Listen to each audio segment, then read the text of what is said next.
What's going on, everybody, and welcome to the Team Betrayed podcast. My name is Eric. My name is Tom. My name is James. And my name's Zach. And we are really excited to bring you the second edition of the Team Betrayed podcast. How was you guys this last couple weeks? Yeah, it's been pretty good. Really looking forward to the football season starting up. Can't wait for my favorite sport to be back. Oh, it's good to have Sundays off again. Gonna be at the bar watching football. I wish the warm weather could last, but here comes the cool weather. Absolutely, I love the cool weather. So I want to kick off the show really quickly by kind of going over a couple of comments we got from the last show. Really great feedback, you guys. I really appreciate the fact that everyone tuned in. Everyone gave me feedback. Everyone told me how we did as a podcast, but also the feedback we got for the topics was really good. A couple people in particular, a gentleman by the name of John Ahart told me a little bit about his opinion on the Ezekiel Elliott situation. He thinks that the evidence that the courts had about Ezekiel Elliott's domestic violence case, he believes they're going to come up, and he thinks Ezekiel Elliott is going to be completely clear. That's what he thinks. I actually agree more along the lines with the gentleman Kip Nazda. He commented on our last YouTube video. It's a little bit lengthy, so I'm going to kind of sum it up here. He gave two main points. The first point that he gave was more towards your comment, Tom, where you said that the CBA was the main thing that was going to doom Ezekiel Elliott, saying that the CBA basically said that Goodell had overall power. He said that the players are the ones that gave Goodell that power in the last CBA. They signed it. They agreed to it. So there really isn't anything they can do or say about that CBA agreement because they agreed to it. Also, in his opinion, domestic violence is domestic violence regardless. It's the new policy. Zeke will serve the 6-game suspension. They sacked everything together. He's going down a wrong path and needs to improve himself. Brady took the suspension that he was given and won the Super Bowl. I didn't agree with the Brady suspension, but Brady came back. It's a tricky situation, I agree. But the players did this to themselves by giving the power to the league. What do you guys think about what he was saying?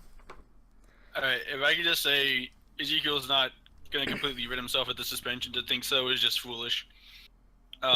He's going to serve games this year. If Tom Brady served games for something that Goodell barely had any evidence on, Ezekiel is definitely going to serve these games. So I completely disagree with the fact that he's going to get the whole thing revoked. It might not be 6 games, but he's going to serve a suspension this year for sure, and it's going to hurt the Cowboys because they have a very rough patch to start the season with. Zach, what do you think? I Or James, what do you think? think the players need, on the next CBA when it's up, they should just limit the power of Goodell and try to make it even on punishment. On the punishment. You do domestic violence, you get 2 games. Do it twice, you're suspended, kicked out of league, whatever. We need guidelines. Do you think We it don't can need be that? Goodell just to yes. Do you think it can be that unilateral though and consistent? Because each case is case by case basis. You have something where somebody like Ray Rice like hits his wife once, never had a history of it, never done it, and then you have a case like dude with the Panthers. I can't remember his name. Greg Hardy? Jog my memory. Greg Hardy? Greg Hardy, who has a history of it. You cannot compare those as if they're apples to apples. You can't give them the same punishment because they're not going to be the same punishment. There's no feasible way to do that. I agree. The other comment I want to talk about, a gentleman by the name of Ryan, he ended up commenting on our Miami Dolphins picks. He believes 10-6, 9-7 was about where he figured he was going to be. But he, as a Miami Dolphins fan, he pointed out the defense, which is something we really didn't talk about much when we did this podcast.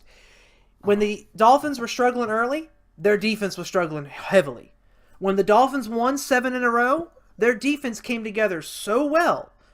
It was easily the number 1 defense in the league during that 7-game stretch. So he thinks if the Miami Dolphins defense plays up to par, they could very well contend with that extremely difficult schedule that they have. I can't remember where I read this from, but and also, okay, to start out with, I just want to say defense is very good. Defense matters, but it only matters if your offense can capitalize on what the defense does. So, and the Exactly. Dolphins defense has some really good players for sure, and they can step up in times where they need to step up. But I think a lot's going to come down to what I said last week, which is Jay Cutler, and if he's comfortable in this team. You know, he came back to play for this head coach. He came in recent weeks. There's been reports saying that a lot of reporters believe that this is the best team Jay Cutler's played with in years. He's got people around him. I think Jay Cutler's going to have a pretty good year this year, but I think 9-7 has to be the ceiling. Anything other than that, or anything above that, is going to be a break the ceiling kind of season, you know.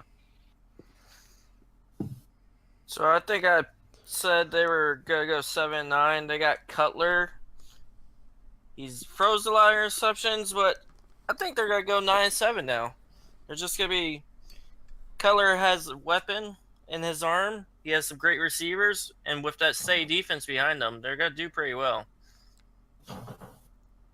Okay. Zach, do you have anything to add?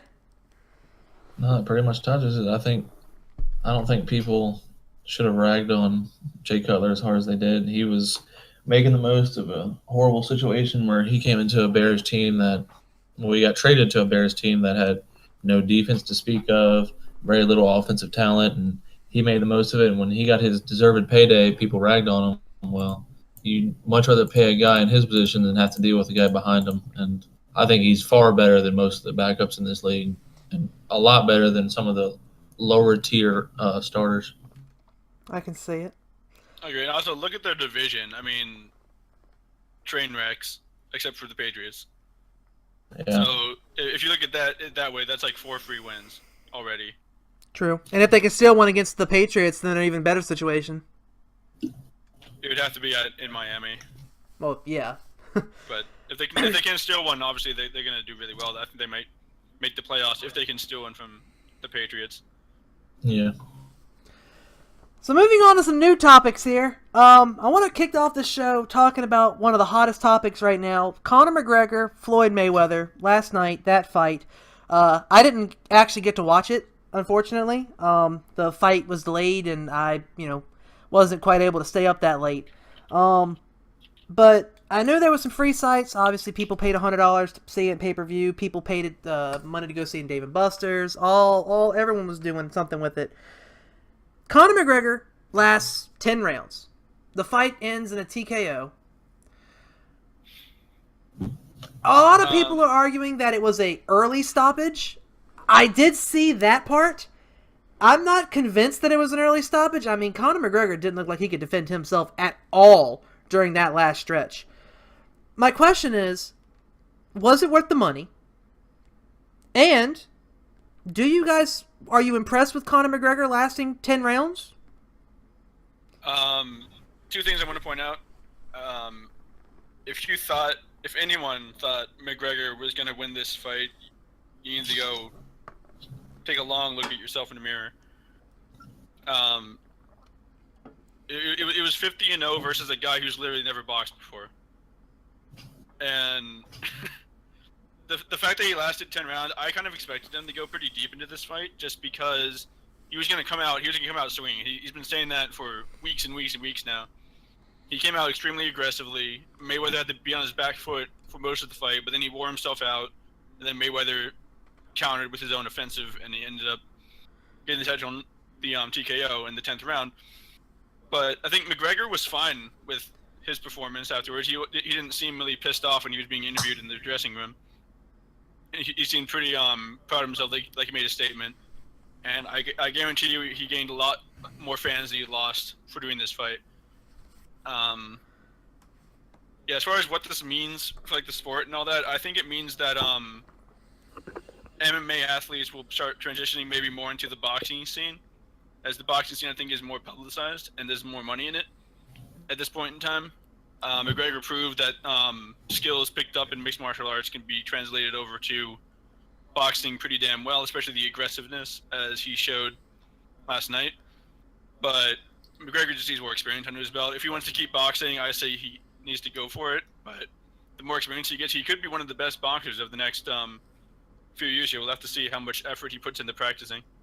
But this was a really, really tall order for his first ever experience fighting in the boxing ring.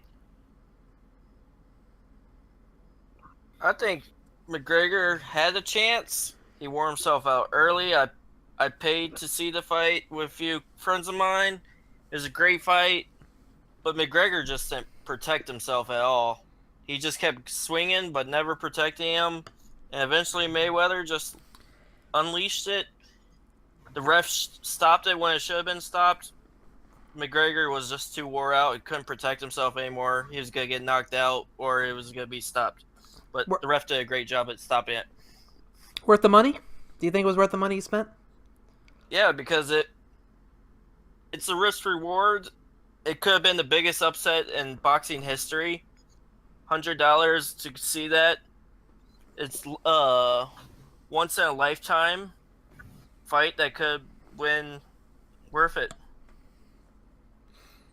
Yeah, I think when you put a MMA fighter into a boxing setting, he's naturally gonna instill confidence in himself because he thinks he's a lot better than a boxer who's kind of a one-trick pony in his mind.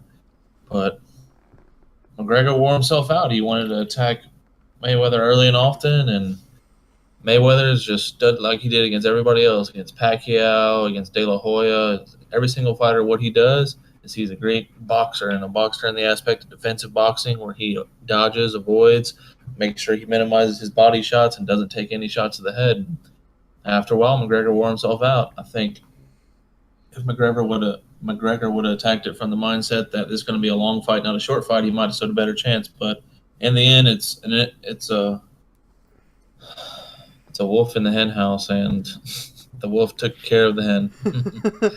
You know, for me, it seemed to me like Conor McGregor wanted to put his money where his mouth was. Conor McGregor came out and said, "I'm gonna knock this dude out in 4 rounds," and the way he took that fight was, "I'm gonna knock this dude out in 4 rounds." And based on the people that I talked to, people that I watched the fight, they said that it was a pretty common consensus that McGregor won the first 4 rounds.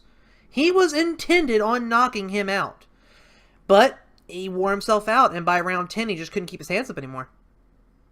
Yeah, I mean, I watched some stats this morning on the recap, and they said through like the first 4 rounds he landed more shots than Mayweather landed on him, and that's the same point that everyone he was making, is that McGregor just came out way too hot.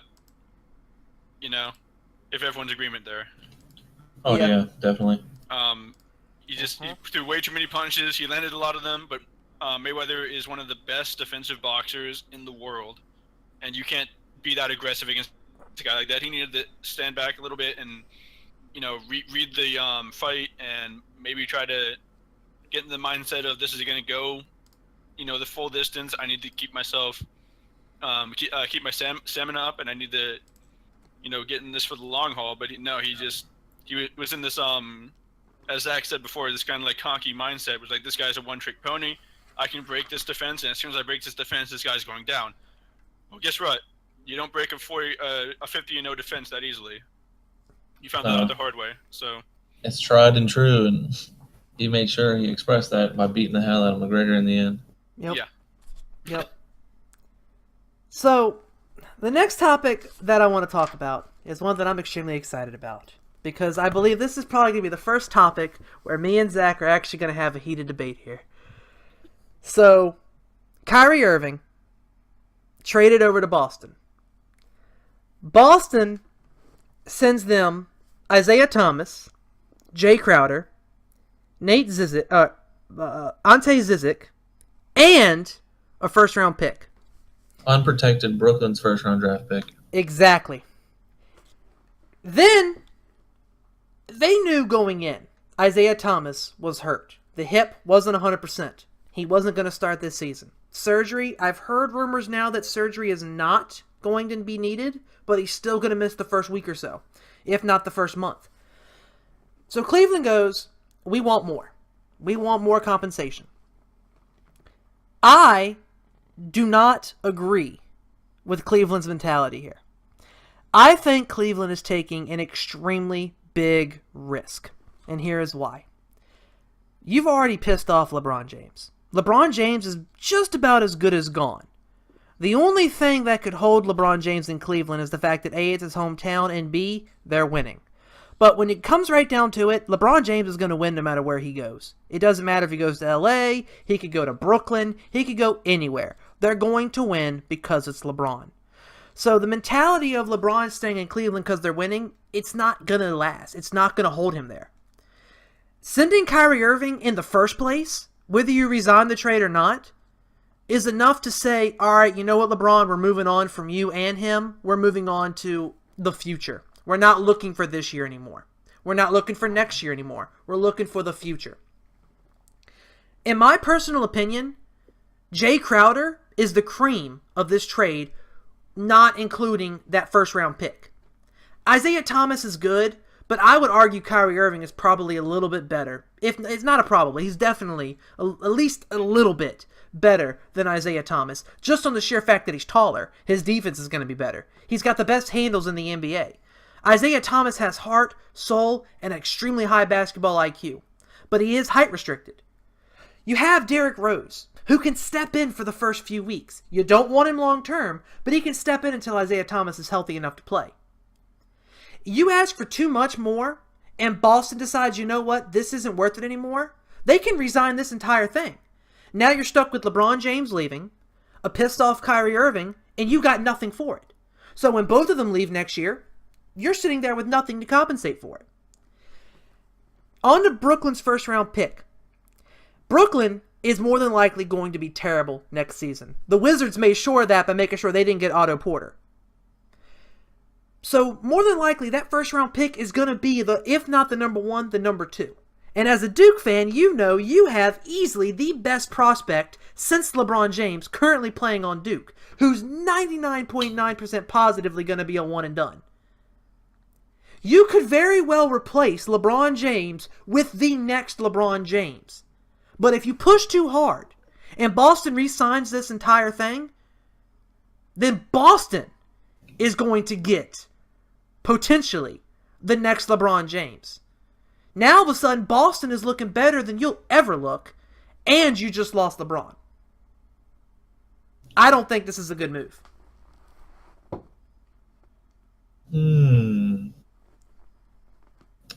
Zach, it was kind of directed at you. I'll let you take this. I know. Only because I know you're a big LeBron James fan, and I know you said before that you thought this was a good move. I think this is a good move twofold for Cleveland. One, look at what you're reaping from a first overall pick who turned out to be an NBA All-Star, could be an all NBA kind of player if he wants to put some effort in on defense, but so far he hasn't shown that. So you're getting a player that's 2 years older, is easily more about the team and about wanting to win more than about himself and Isaiah Thomas. You get Ante, I can't remember what, Ante Shadens, whatever his name is. He's an up-and-coming forward/center. He's pretty good. And then you get an unprotected Brooklyn first-round pick, and Brooklyn's looking like they're going to be pretty horrible next year, so that's looking better and better based on how the season's progressing with the lack of moves they're making. But also, you have a situation where you're getting a guy like Jay Crowder who can defend 1 through 4, maybe even the 5 if he has to, based on how the NBA is going. And 5s aren't really a prominent thing anymore. So he can potentially be what LeBron's wanted his entire career that he's never expressed. When he says he wants a playmaker, he means he wants a guy that can take the load off. LeBron can get that guy on offense with Isaiah Thomas and can finally get that guy on defense that can almost replace him 1-for-1 in terms of base talent in Jay Crowder. Jay Crowder can guard every position that LeBron can guard. It may not be to the same ability when they're both trying their best, but he can do that, and he can help LeBron out a lot in that aspect. So I think just getting Jay Crowder and that unprotected Brooklyn pick alone in that trade is phenomenal for Cleveland. The other fold of this, how it's good for Cleveland, is like the reports have gone out from multiple reporters and ESPN and Yahoo Sports and whatnot, is that Kyrie Irving wanted to trade. He doesn't want to be LeBron's wingman. He doesn't want to be second fiddle. He doesn't think that he should ever be second fiddle to anybody because he's Kyrie Irving. Duly noted, Kyrie Irving, but you don't play defense, and you're not a team playmaker. you make plays for yourself. I think the only player that can score better one-on-one in the NBA is probably Kevin Durant. In terms of just one-on-one, you playing pickup basketball one-on-one, Kevin Durant's probably the only player that's superseding Kyrie Irving. Kyrie Irving is disgusting off the dribble, off a spot-up shot, deep. He has probably the best layup package I've ever seen. That watching him put it up high off the glass, low off the glass, over big men, overpowering smaller guys, just it's phenomenal. But in this aspect, you're satisfying his demands. He wanted a trade. You made the effort to make a trade. Say Boston backs out because, as reports just claimed earlier tonight, is that Cleveland wants Jaylen Brown or Jason Tatum to kind of seal a deal because, I mean, essentially it's supposed to be a one-for-one trade with Isaiah Thomas and Kyrie Irving with the extra stuff on the Boston side to make it a little bit more even. But you want Isaiah Thomas to replicate what he had in Boston and take over as a starting point guard for the season. Now, if you don't have him for 1, 2, 3 months, that's not good for a team like Cleveland who needs to build that early chemistry. They've done this for the past 3 years. They've gotten new key players that they have to build chemistry with, and they haven't been able to do that for the course of a season, whereas you have a team like the Warriors who easily build that chemistry over the course of a season, have had I have to say, the Warriors may be the best team, may not be the best team ever, but the one thing they have the best at is lack of injuries. I have never seen a team not suffer a considerable injury other than Andrew Bogut in the finals 2 years ago. Other than that, they've been phenomenal health-wise. Their trainer needs to get props. But when you satisfy a guy like Kyrie Irving's request, you make that effort to put a trade. Say Boston reneges on it and doesn't want to make that trade. You made the effort. Kyrie Irving sees that the front office wanted to help him out. Now, who's to say he still won't be just as unwilling to play this season? Who knows? But at least the front office can always go back to, hey, we tried to make the best of it. Didn't happen. Like, can you still play for us and play out this year and next year if you have to, and we'll go from there? Because obviously, like Eric said, the Cavs are looking for a future without LeBron because LeBron has become just a supernova, an enigma, something that's come and gone whether you like it or not. He's maximizing on these one-year deals because he knows that the NBA is finite and it's an owner's league. Every professional sports league is an owner league. And he knows he can go to LA, he can go back to Miami next year, he can go to Golden State if he wanted to. But God, that's I hope what I not. got. Oh yeah, that'd be dastardly. I would stop watching the NBA, regardless how good the Wizards get. If he goes to Golden State, I'm done. Do you have anything to add to that, Tom? I actually agree a little bit with what Eric said. Boston holds the cards here. And I do think the Cavaliers are playing a bit with fire, asking for more. I do think, before I continue, I want to say I do think that Boston will not back out of the deal. I think it'll still happen even if they have to give up one more player. I do too. Because they seem like they really wanted this deal to happen, like they really wanted Kyrie on their team to work with Hayward. But yeah, the Cavaliers are playing with fire here, and if they get burned by this fire, they lose everything, and I mean everything. LeBron is not coming back next year. Kyrie Irving is going to be very frustrated with the team, and you lose Isaiah Thomas, who could have been a huge piece this season to help you, and you lose probably, I think, the best part of this deal, which is that Brooklyn first-round pick. Mm-hmm. I don't think you can discredit how important and huge this pick can be for either team. Because next draft is really deep. Yeah, exactly. And like you said, this kid from Duke is going to be probably as good as LeBron James was when he first came into the league. He's going to be one of those players that can help a team immediately, as long as he stays healthy. But yeah, I mean, the Cavaliers could have that. And maybe drafting him, maybe if this deal gets, canceled by Boston, like Zach said, maybe you can kind of meet with Kyrie Irving and say, hey, you're our guy. We tried to help you out. We want to do what you want to do. Kind of get him back on board. If he's willing to stay a couple more years and see what this Brooklyn first-round pick gets the Cavaliers, if this kid is as good as people are saying, if he's next to LeBron James, maybe Kyrie wouldn't mind taking him under his wing and being the leader of the team while this kid kind of matures underneath them, and the Cavaliers could be right back into the playoff picture even without LeBron James. So a lot hinges on. I think that Brooklyn pick is the biggest part of this deal. That needs to be highlighted. So, yeah, to lose out on this deal, and then what happens if you lose out on it? Well, the Boston Celtics still have Gordon Hayward, and they get Isaiah Thomas back, and Jay Crowder, and they get that Brooklyn pick still. So the Boston Celtics don't lose. Yep. In this situation, they really don't. I don't see a way that they lose. They hold the cards, and I don't know. I think the Cavaliers are bluffing a little bit, and only time will tell if it'll actually pay off for them or if they'll lose everything. They're playing a really risky game here.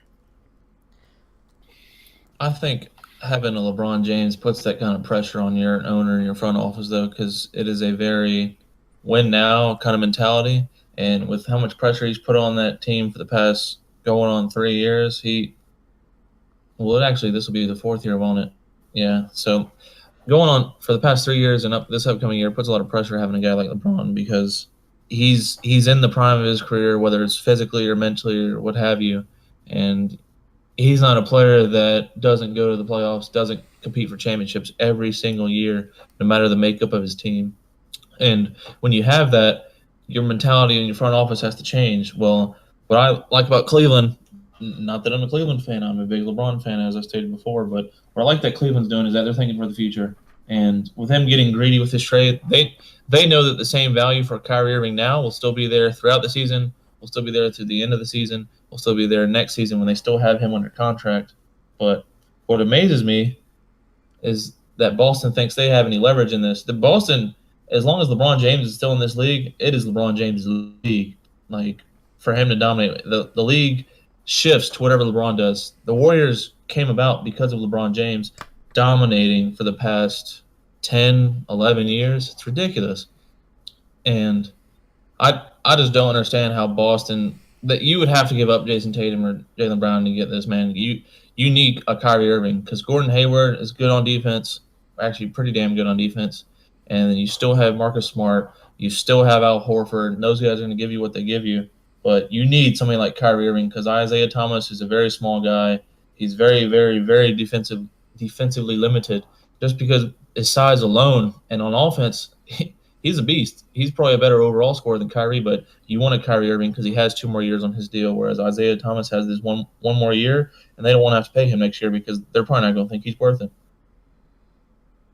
That's true. I can see your point there. Like I said, like Tom said, like me and Tom were kind of agreeing on there. I feel like it's a stretch, it's a reach, and I feel like Cleveland could regret this in the long run. But like you did, I do agree with you on one point. It's LeBron James's league, but let's be honest. Every other team is playing second place to Golden State. As long as Golden State exists, they're playing second place. Why build for this year when you're really looking forward to building to the next year, 2 years, 3 years when Golden State finally starts to come unhinged? It's got to happen eventually. They can't be this juggernaut forever. You're going to want to be prepared for when they finally start to slumber. The Wizards are doing it. They're not taking on a bunch of extra free agents. They're keeping their homegrown talent, molding it, developing it, so when Golden State finally starts to fall, they're there to capitalize. Boston was doing it, although they're kind of dipping in free agency now. Milwaukee's doing it. All these teams are trying to build to take down, maybe whittle down Golden State, show some weakness so they can capitalize on it next season. But I don't think anyone is 100% realistically thinking they're going to beat Golden State this year. You're just trying to exploit, see if there's some kind of weakness, a glimmer of hope, so you can take full advantage of it next season. James, do you have anything to add on that? I think Celtics will definitely give them one more piece. And I hope it's Tatum, because Tatum and LeBron's going to be a nasty combo to watch. Okay. That sounds good. So, moving on to the main highlight of this show here, unless anyone else has anything else to add on the Kyrie Irving situation here. Dun, The dun, NFL, dun, dun, the NFL, dun, dun, dun. the NFL is starting up in 2 weeks. Week 3 of the preseason ended today. So, next preseason game is basically a wash. All the secondaries and backups are going to be playing. So, the divisions start. The NFL starts the regular season in 2 weeks. And so what we decided to do is we broke up the divisions amongst the 4 of us and kind of gave predictions for divisional record, divisional for breakout stars, MVP, playoff positioning. So I'm going to start. We're going to tackle the AFC first. So I broke down the AFC South. Tennessee, Houston, Indianapolis, and Jacksonville. Starting at the bottom of the list here is the Jacksonville Jaguars. I have them going 3-13. Solely because I don't know who the heck's going to be their starting quarterback. I don't think it's going to be Bortles. Bortles has had arguably the worst preseason out of any of the starters currently in the 32-team NFL. Absolutely horrid preseason. They're talking Chad Henne might end up being the starter. Actually, I'm just now realizing that Bortles has in fact been named the starter, which I think is an absolute disaster. That even further cements the fact that I think Jacksonville is going 3-13. Oh, wow. I'm happy I picked them that way. So, with Bortles being the starter now, 100% 3-13. They might be lucky if they finish that. I can't see him being the starter the entire season. I think Chad Henne's going to end up taking over halfway through. And it's unfortunate because Jacksonville has 2 of the best wide receivers in Allen Hurns and Allen Robinson, and they're being highly underused. Indy has a different issue. Indy is so old, so broke up. They have... how old is Frank Gore? Is he still the starter in Indy? He's in his 30s. Yeah, he's in his 30s. He's well into his 30s now. Yeah. I have Indy going 6-10. Andrew Luck can't stay healthy. I hope he does. I love Andrew Luck. We talked about him last week. But I don't. That defense is too iffy. That defense gives up too many big plays. The offense can't make enough big plays to compensate for that. 6-10 is probably the best they're going to get. Houston, Deshaun Watson, more than likely going to be the starter in Houston. I think he's going to have a good season, but I think he's going to have a rookie season. I don't think they're going to dominate. If he's not the starter, then I don't even think they're going. I have him going 9-7, but if he's not the starter and Tom Savage is the starter, I don't think they finish 9-7, and I might have them extremely overrated. Tennessee is 11-5. I can see Tennessee going 11-5. I think that's a convincing thing. Mariota is probably going to be a front runner for the MVP. That's my big sort of hot take for this season. I think Mariota can make a run for the MVP of the entire NFL, at least the division. Also, beyond that, the schedule for Tennessee is not strong at all. They have probably one of the easier schedules in the entire NFL. So 11-5 is extremely realistic for them. They have the easiest. They have by far the best 2-back system in the entire NFL. Derrick Henry and DeMarco Murray. That line is good. It's not great. It's not a top 5 line, but it's better than a lot of teams in the NFL have. I think Derrick Henry is going to be the breakout star of that division. Mariota is going to be the MVP. I don't know if the Titans have enough to get that first bye week. I do think they're playing in the wild card. I don't know if they get past that because their schedule is rather weak. It might get them a bye. It might get them the 2 seed. But I can't see them getting past the wild card if they go there.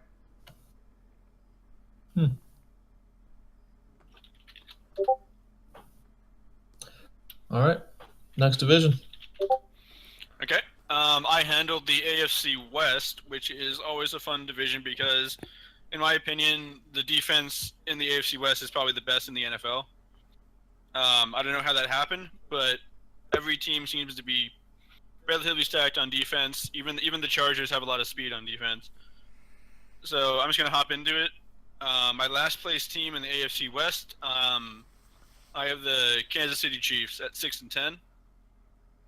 I can't believe it, and I can't believe I'm saying this right now, but the Kansas City Chiefs offense somehow got worse over the offseason. And I don't know how the heck they managed to do that, but they managed to do it. Alex Smith has been visibly struggling this preseason, to the point where the talks of Mahomes replacing him as the starter are starting to boil over, and I think that's really kind of disturbing, even just by existing. So that offense is just a train wreck right now. Their defense will get them 6 wins just because they're so good. Eric Berry is one of my favorite players in the NFL. It feels bad, but I think the best thing they can do is for this to be a kind of a down year, and then Smith gets done in by it, and then Mahomes takes over next year. They get some youth back on offense, maybe get a big receiver. Yeah, I don't know how you fix the Chiefs, but they need to figure something out. And Travis Kelce is literally the only weapon on that offense, and then you have Tyreek Hill, who is taking over as starting the number 1 wide receiver, and that guy's not a number 1 wide receiver. He needs to be in the slot or coming out of the backfield, because he does so well with open space, but you're not going to get much open space when you have a safety always highlighting you because you're the number 1 guy. You need someone in front of him, and Macklin was that guy, but we all know where he went. And so moving on, number 3, I actually have the Denver Broncos at 8-8. And I did this because everyone's going to kind of give me crap about Denver's stout defense, and I do agree they're extremely stout, and I think they create more opportunities for scoring than the Chiefs defense does. But Paxton Lynch just got hurt. The Broncos camp seems to have a lot of trust in the guy. I don't share that trust. I think Trevor Siemian is average at best. I think he's approaching his ceiling, which is not that high. He throws a lot of interceptions, makes a lot of poor decisions. He has some tall targets, and his defense will set him up for plays and will set him up for scoring. But they also have a very tough schedule. The whole division has a tough schedule. And I can't see the Broncos going more than 500 this season. Now, the biggest surprise, I'm going to have the Los Angeles Chargers at 9-7. I'm not sure if that's enough to make the playoffs. The AFC's pretty competitive. But Phillip Rivers, personally, side note, is one of my favorite players in the NFL. This guy plays so hard every single play, and he gets so unlucky all the time. Last season was just the biggest streak of bad luck for the Chargers I've ever seen in my life. It was bad. I felt so bad for Chargers fans, to be honest. But you leave San Diego, you go to a new city. Maybe that curse stays in San Diego. You know, whatever was cursing Phillip Rivers, maybe that stays in his old city. So I think Phillip Rivers has a great season. They got a good running game. They got some speedy receivers, and they got a speedy defense. Their defense, admittedly, is not as good as the Broncos or the Chiefs, but the fact that they have one of the better offensive attacks in this division will get them to above 500. And then number 1, I have the Oakland Raiders at 13-3. Now, the Raiders, in my opinion, are probably one of the best teams in the NFL. I know some people probably won't agree with that sentiment, but they got a defense that is, you can say the defense isn't as good as the Chiefs or Broncos, but I think the Raiders have a very young and hungry defense. Khalil Mack is wanting to make an impact on the playoffs. He wants to carry this defense into the playoffs. Last year was super unfortunate, having the Derek Carr injury very late in the season. Before that, the Raiders were looking super dominant. They got a really good 2-pronged receiver attack. Derek Carr said he's 100% coming back from that injury. So there's no reason that they shouldn't have the same success as they did last year this year. I think Derek Carr is going to be even better this year because he's going to have a chip on his shoulder. He wants to get back to the playoffs. He didn't play the playoff game. This guy is reaching the prime of his career, I think, and he wants to get into the playoffs. He wants to carry this team through the playoffs. If he can do that, I really do think the Raiders have a serious shot at making the Super Bowl this year. So my breakouts for this division, I got three. Y'all know the first one. It's going to be Phillip Rivers from the Chargers. He's going to be my first breakout for the AFC West. Even if they miss the playoffs, I think Phillip Rivers really gets back on track this year, and the Chargers really have a lot of hope going into the next season and the next few seasons. Rivers is probably the second best quarterback in this division behind Derek Carr, but as far as like stat wise and like pure talent, I think they're pretty close to each other, with Carr barely edging out Rivers in that regard. My second breakout guy is going to be the second wide receiver for the Raiders, who I think is going to get a lot of play this season. Is going to have a kind of breakout year and really cement that two-pronged attack that the Raiders have going on. That's going to be Michael Crabtree. We all know Amari Cooper. He's a great player. But when he gets focused, Crabtree always seems to be right there for Derek Carr last year. So look for Crabtree to have a big year. And finally, also from Oakland, I think Khalil Mack. You can say what you want about him, about his effort and all that, but this man is hungry. He's going to get after it this year, and I think he's definitely going to show the world that the Oakland defense can compete in this division. My MVP for the entire season is going to be Derek Carr. Once again, I don't think anyone wants it more this year than Derek Carr wants it. Coming back from the injury, having to sit on the sidelines and watching your team lose that playoff game, that had to kill him. I mean, he loves playing. He loves this sport. He loves this team. He wants to be in the playoffs with them. Derek Carr really turns on the Jets this year and gets them back to the playoffs and maybe even beyond. And as far as, playoff results and stuff, I think, honest to God, I think Oakland can make the Super Bowl. If Derek Carr has the season I think he's going to have, if their core players stay healthy, I really think they can make the Super Bowl this year. They have the talent and they have the motivation to do so. The Los Angeles Chargers, if they make the playoffs, I think they're a little too inexperienced as far as postseason experience goes to make anything of it. But the fact that they're going to put themselves into a position to even make the playoffs is going to be huge for the confidence of this roster. So I think that's going to be enough. I don't think they make it out of the wild card if they do make the wild card. That's all I got. All right. My division for the AFC would have to be the AFC North, Ravens division. First team we'll go through, the Cleveland Browns. With each team, I have three essential talking points that I'll elaborate more on. And first talking point, rise to DeShone Kizer. Today he was named the starter. I thought he'd be the starter from the time they drafted him. Dude, like I talked 2 weeks ago in the last podcast, he's immense talent. Just you have to refine that talent and get more acclimated to the NFL game and the speed of it.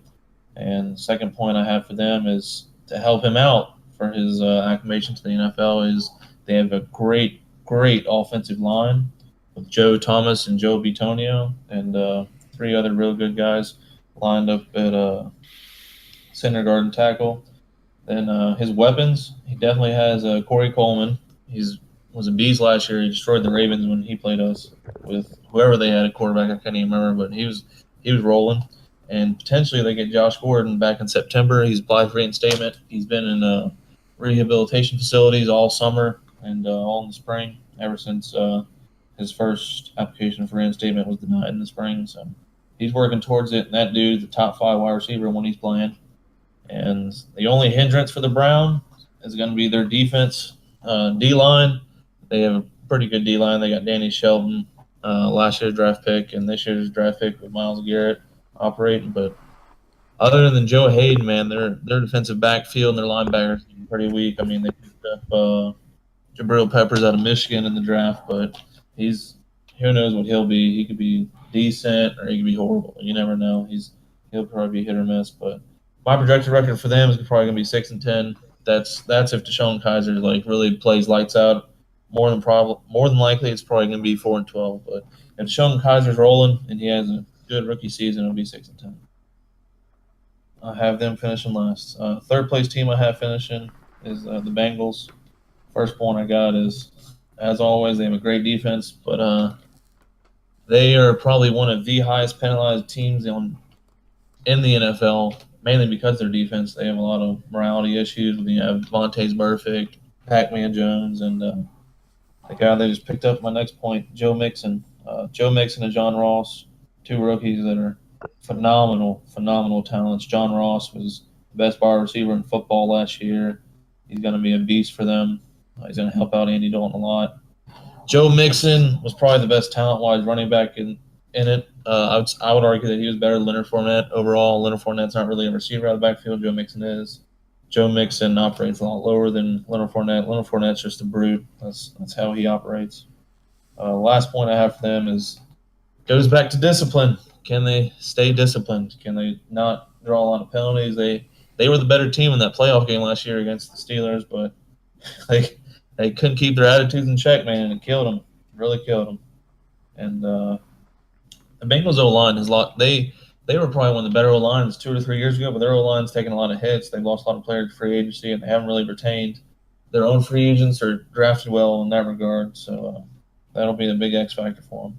Projected record I have for them is 7-9. That's probably a rough average I have for them. I don't see them getting better than 8 wins. I think 7-9 is a good fit for them. Second place team I have in this division is my team, the Ravens. First point, biggest point, easily the biggest point is our defense. We have a very, very stout defense. We have defensive backfield, Jimmy Smith, top 10 corner in the league. We have Eric Weddle, probably one of the best safeties in the league. And then we picked up Tony Jefferson out of Arizona. Tony Jefferson is, I think, in his mid-20s in the prime of his career, and we picked him up on a bargain contract for how well he did last year. He was a stalwart in the defensive backfield with Tyrann Mathieu and Patrick Peterson last year, and he's going to be big for us. Linebackers, you got CJ coming back. It sucks that we don't have our all-pro from last year, Zach Orr, coming back after he tried that little stint where he came out of retirement and tried to see if he can get on a team, but didn't pan out for him. But our linebacker is looking pretty good. Then our D-line is going to be great as always. We have Brandon Williams. We have Michael Pierce, who was a breakout star last year as a rookie. And we have Brent Urban, Mount Urban, 6'7" DN. He's going to be a beast. Second point, we have one of the best coaches in the league, John Harbaugh, and almost lost the best kicker in the league past preseason game. He wanted to be an idiot, go out for kickoffs like he always does, and got a concussion, but he cleared protocol. I believe the Ravens have one of the best coach and special teams separately and combined in the league. We have Sam Cook as punter, Just Tucker as kicker. It'll be great. Just Tucker wins you a lot of games. It's sad to say for the Ravens, but he's one of our best players because he wins us a lot of games because they always come down to the wire. Third point, it's going to be what the season hinges on is Joe Flacco's decision making. Talent-wise, he's probably top 5 in the league in terms of arm talent. And just his mental makeup, man.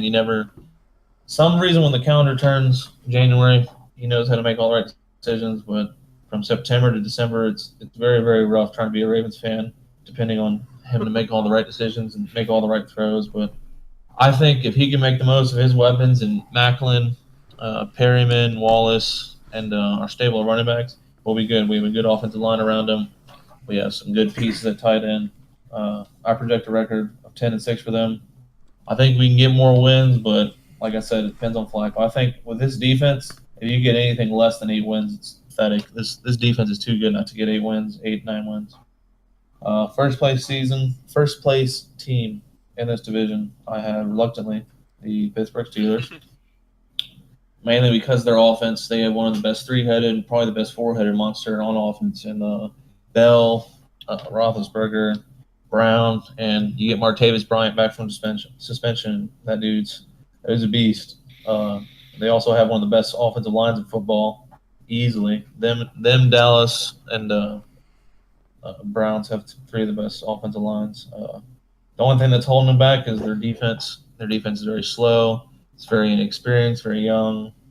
They don't have a cohesion to them like Steelers defenses are known to have.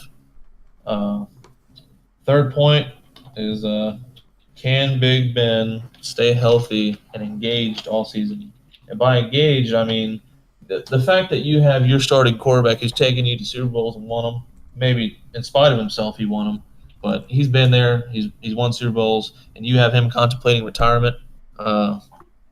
You never know. You never know what his what his mental makeup will be throughout the season. Maybe they start off 0-3, 0-4. Maybe he thinks, man, that's gonna be how my last season goes. Like this sucks. So he just kind of like takes himself out of it mentally. You never know if he'll follow that through the season. Hopefully, he stays engaged for them. Not that I want that to happen, but hopefully, for the sake of Pittsburgh, he stays engaged.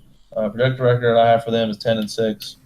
I have them finishing first in the division with the same record as the Ravens because we can never seem to put away the Bengals. Bengals always beat us at least once or twice, and Ravens Steelers is always a good rivalry. Breakout players I have are Jeremy Maclin, Martavis Bryant, and Corey Coleman. Corey Coleman was a breakout player last year. I think he'll do a lot better this year with a consistent player at quarterback, slinging him the ball every single week instead of a different guy rotating in and out of there. Jeremy Maclin was a huge pickup for the Ravens. Can't believe we got him. That's exactly the kind of guy Joe Flacco needs. He needs that safety blanket, considering Steve Smith's gone and Dennis Pitt is gone. So that'll be somebody reliable for Joe Flacco to throw to. And then Martavis Bryant is just a physical specimen, man. He's fast, he's big, he catches the ball well. Now if he can just stay off the weed, he can do well. He can do well for the Steelers all season, and hopefully be their second best receiver, like he's shown he can be. MVP, I know I have the Bengals finishing 7-9, but it's got to be Andy Dalton. He has way too many weapons on offense to not be the MVP of this team, of this division, and possibly the league, because that dude can sling it. Little Red Rocky can sling it, and he has a lot of weapons to sling it too. And I think he should easily run away with the division in terms of stats and otherwise. Playoff teams, I have the Steelers and the Ravens. Ravens being the wild card, Steelers winning the division. I think the Steelers can make a run in the Super Bowl. Who knows if they'll actually do it, because they can never seem to beat the Patriots. And I think the Ravens can make a run to the Super Bowl just on that defense alone. It's just hopefully Joe Flacco sees that it's January and the lights all come on for him. But who knows? That's all I got from my division. AFC East. What a division this is.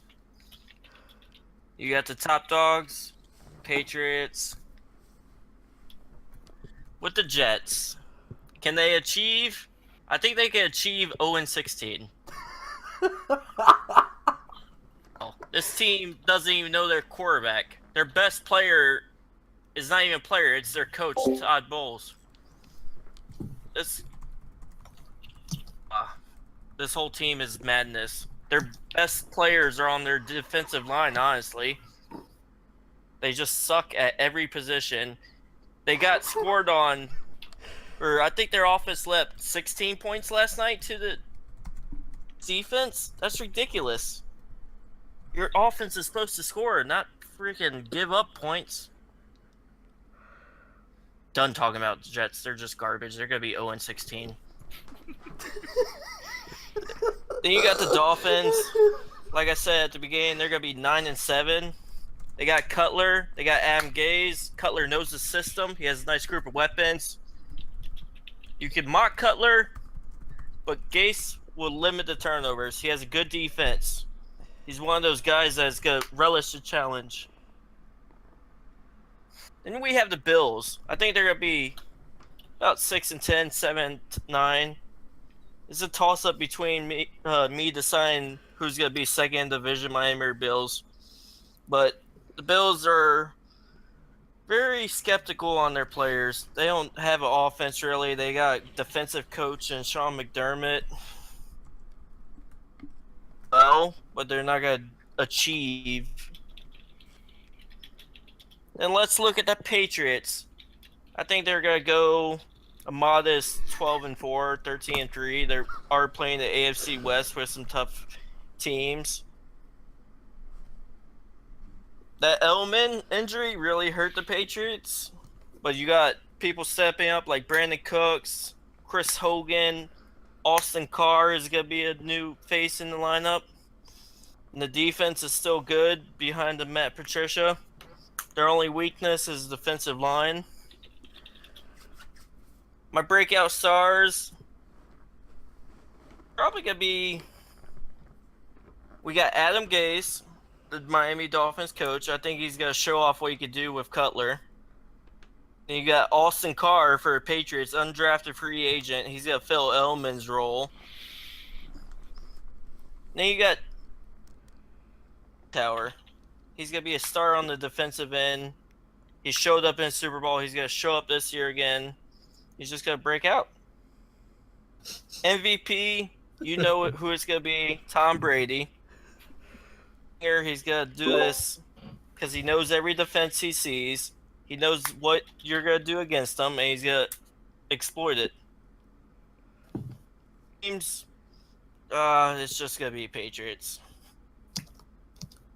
Jets are going to get that first round pick. That's about it. So I'm going to start off now with the NFC team, and I'm going to do the NFC East, and I'm going to try to get us pumped for my team's division as James was for his. So the NFC East, in my opinion, the NFC East is the biggest question mark in the entire every other division in the NFL. Every single team in this division could finish with a winning record or finish with a losing record. The only team in the NFC East that I don't think has any possibility of finishing with a losing record is the New York Giants. I have them winning the division at 10-6 simply because that defense is stellar. That division is that defense is crazy. With Landon Collins in the back at safety, Landon Collins is probably the best safety in the NFL right now. Arguably, if not the best, the second best. It doesn't get much better than him. He's a ball hawk. He doesn't miss his tackles. He's absolutely fantastic. I have Philly finishing dead last. I have Philly finishing fourth at 7-9, simply because if you ask any Philly fan, when Philly fans are saying their secondary is bad, and Philly fans, they think their team's the best thing no matter what. If they say their secondary is bad, it's bad. I can't see their secondary allowing them to finish with a winning record. I give Dallas the third place at 8-8, and I know Dallas won the division last year. I know Dallas finished 13-3. I know Dallas has that line, and eventually Dallas is going to have Ezekiel Elliott back. But Dallas's biggest issue is the same as Philly. Their secondary, their safeties, their quarterbacks. They already weren't deep. They already weren't that great, and they lost their top two. They lost their top two cornerbacks, which is going to make their depth even less. The biggest issue that Dallas is going to have is that first 6 games without Ezekiel Elliott. It's tough. It's hard. It's a very tough beginning. It gets a little bit easier on the end, but it's very tough at the beginning. The 2 games that probably could have shifted was Denver and Arizona. You probably could have beat them with Ezekiel Elliott. Without Ezekiel Elliott, you don't beat either one of those teams. Their secondaries are too good. Their weakness is up front on defense, and you don't have anyone to capitalize on that.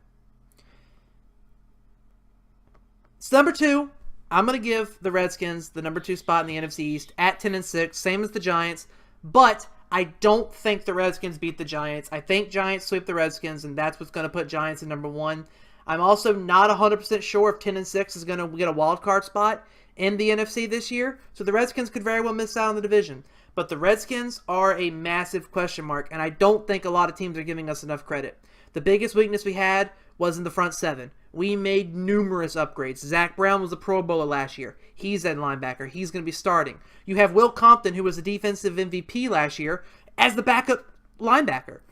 On the front, you have Ryan Allen, the rookie from Alabama. You have Anderson, the rookie from Alabama. They're both on the front 7. I don't think they're going to start, but they're going to play time. And they're going to make me Tides fans, and I hate that I'm saying that.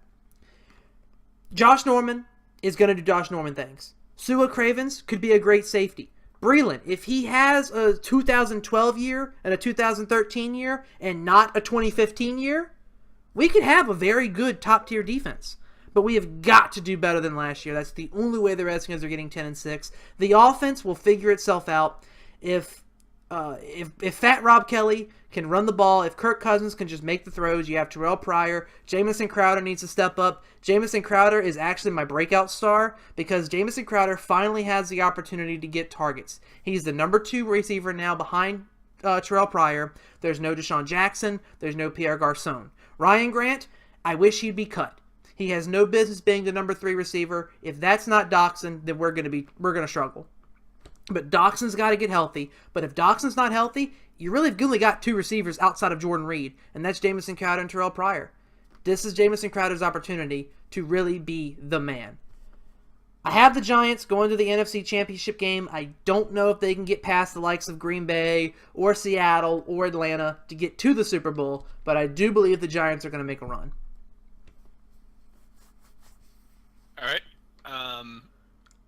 Moving on to the NFC West, this division was actually honestly a little easier than I thought it was going to be. There are a few question marks, but it reminds me a lot of the Patriots division, where there's definitely a clear favorite, and then 3 teams that one of them could make a run at it, but we all know who's going to outright win the division, and that's going to be the Seattle Seahawks at 11-5.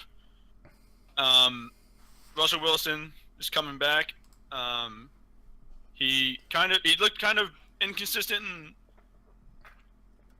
not as good as Seattle fans would have liked him to be in the playoffs, but I think he comes back this season with a vengeance, and he's going to lead his team to a very good record, and back into the playoffs, and possibly make a run at this thing again. They have a lot of good players.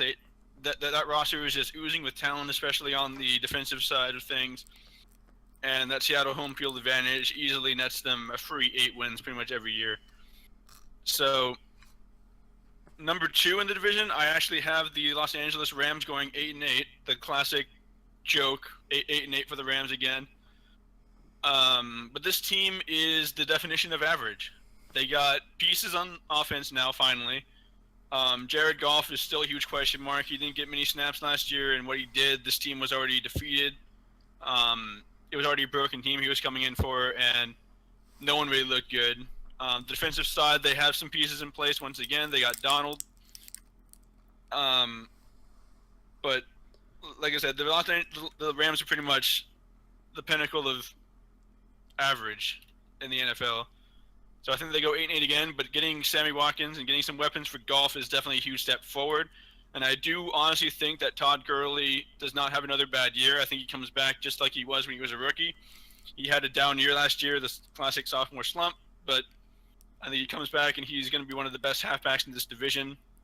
Next to the main halfback for the 3rd place team, which is going to be the Arizona Cardinals, who are going to go a whopping 6-10, I think. And this is because their offense, except for David Johnson, is old, and that window is closing.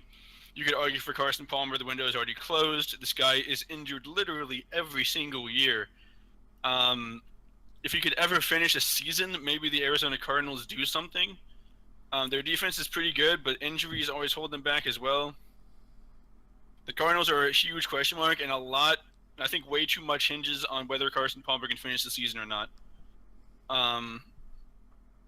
And honestly, I really don't think he will finish the season. I mean, he's been hurt so much during his career, and yeah, if they lose Palmer, I think this team just implodes. So 6-10, I think, is a safe bet. David Johnson is going to do everything he can to carry this team on his back, but even he is not going to be good enough to get to 500 or even beyond that. And then we have the train wreck that is the San Francisco 49ers.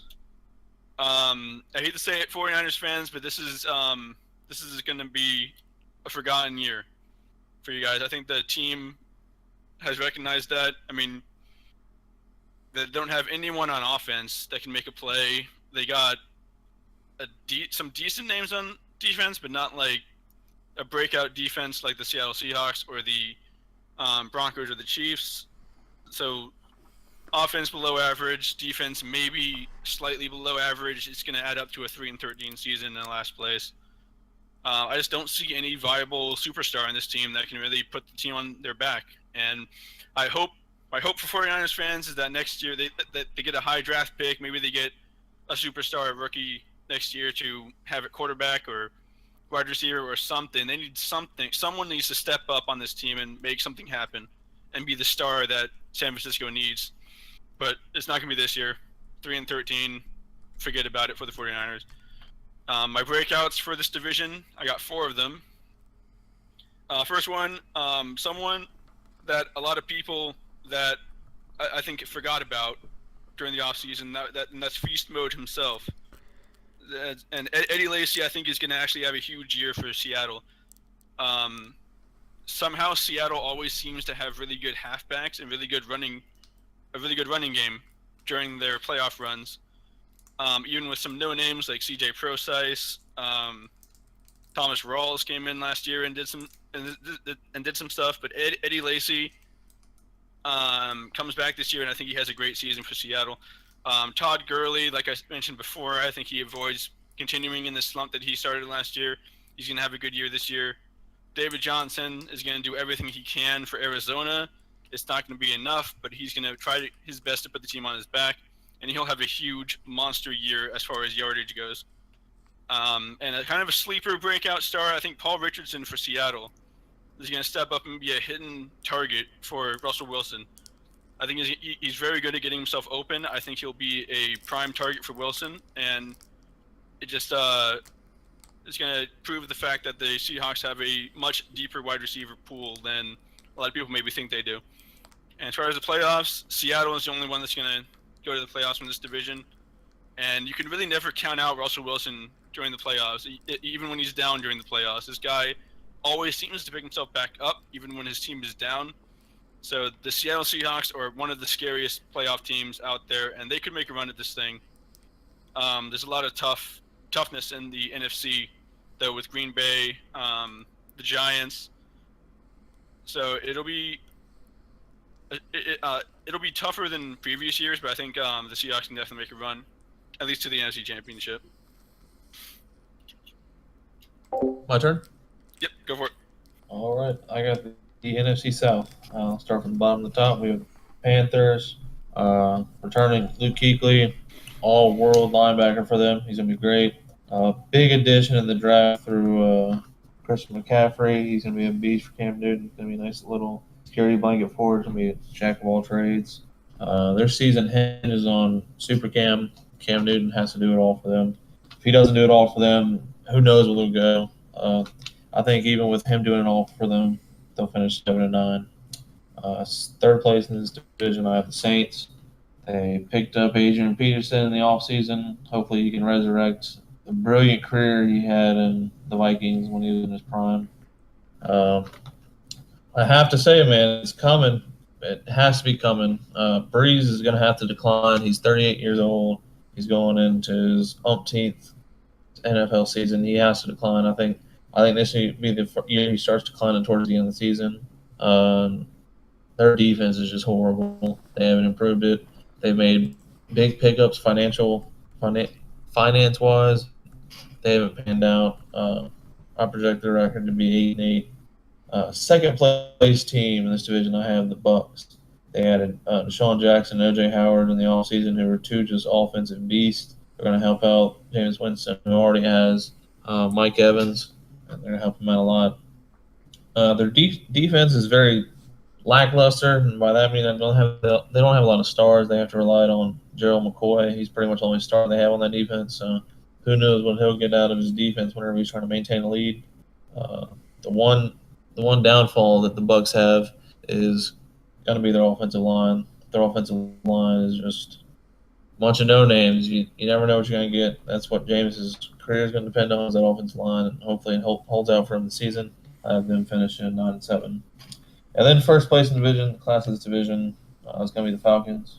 Super Bowl runner-up. Hopefully they don't have a hangover from it. That's been pretty prominent over years past, that the team who lost in the Super Bowl either didn't make the playoffs or just had a horrible, horrible season overall the next season. They have a three-headed monster themselves with Matt Ryan, Julio Jones, and Devontae Freeman, probably the second best in the NFL behind the Steelers. Their defense, though it didn't hold up against the Patriots Super Bowl, they have a very, very, very fast defense, but not very many stars to be named. I mean, Vic Beasley is a borderline star. I wouldn't say he's a star as of yet, but he had a pretty good season last year. Project their record to be 11-5. Overall, it's a very competitive division. I think the only playoff team will be the Falcons. The Bucks will probably be in the wild card race towards the bitter end, but I don't think they'll make it. This division, the only breakout star I have is Christian McCaffrey. I think he's going to be just the one guy that Cam Newton can rely on. I think he's going to put up crazy numbers like Darren Sproles did a few years ago in terms of returning, catching, running, all that. MVP, like I did with the AFC North. I don't have the MVP being on a very good team, but I have it as Jameis Winston. I think Jameis Winston is going to be the class of this division. He has too many weapons, like Andy Dalton does. He has too many weapons not to do well. I think he's going to have a great season. He also has one of the best touchdown interception ratios in the league in the red zone, second only to his draft classmate Marcus Mariota. I think Marcus is 33-0, 33 touchdowns, 0 interceptions. Jameis Winston is like 32 touchdowns, 1 interception. So I think Jameis Winston will be the best player in the division, and I think the Falcons go to the playoffs. So I have the NFC North. It's an interesting division. A few possible playoff teams, a few not possible playoff teams. So let's start with the Bears. My last pick. I'd say they're gonna go about 4-12. They have a good front seven on defense. Their corners aren't the best, but that's their strength of their team is their defense. Rookie quarterback Mitchell Trubisky. I just slammed his name. I'm sorry about that. Some wins. They're playing like the Lions, the Saints, 49ers, Bengals, Browns. They could get some wins just riding on their defense, be up on bad quarterbacks. Then we got the Lions. They did it without Calvin Johnson last year. They went to playoffs. 9-7. They still have Golden Tate. They got Marvin Jones. They got Eric Ebron back. They got some new weapons on defense. Davis and Tease Tabor. And let's go Vikings. Probably about 8-8. As they started off hot last year with Sam Bradford, 5-0, and then they went downhill. I think their offense is going to be there. Their defense is going to be there. But they're just not going to get the wins when it matters the most. Packers, the favorites of the division. I think they're going to go about 12-4. They still have Rodgers. They got Jordy Nelson. They got Ty Montgomery. They'll do well. And then they got that new running back, Jamal Williams. Put some weight on his shoulders instead of Rodgers. Their defense is not the best, but it'll win some games for them. The most. Breakout stars. I only have one. It's going to be Jordy Nelson. He's still Aaron Rodgers' security blanket. He's still going to make plays when it matters the most. MVP is going to Aaron Rodgers. Division. He's a gunslinger in all types of weather. Playoff teams. I'm going to go with the Packers. Packers. The Packers and the Packers. Yep, Packers and the Packers. Rodgers. So I think we have a little bit of time to maybe really quickly make any sort of points that we want to make. Anything you guys jump off the page? Any closing remarks as far as the divisions go? Sorry. Go ahead, Zach. I was just gonna say I think this is gonna be probably the last good year we get out of Phillip Rivers and Drew Brees. And maybe Tom Brady, you don't know, but I think those two quarterbacks definitely. This is probably their last hurrah. This is the best as their team's going to get since they've been in the league, and hopefully they can make most of it. I actually want to piggyback on that. Sorry, Tom. You continue. Sorry about that. No, I was just gonna say. I actually agree with your assessment of the Tennessee Titans.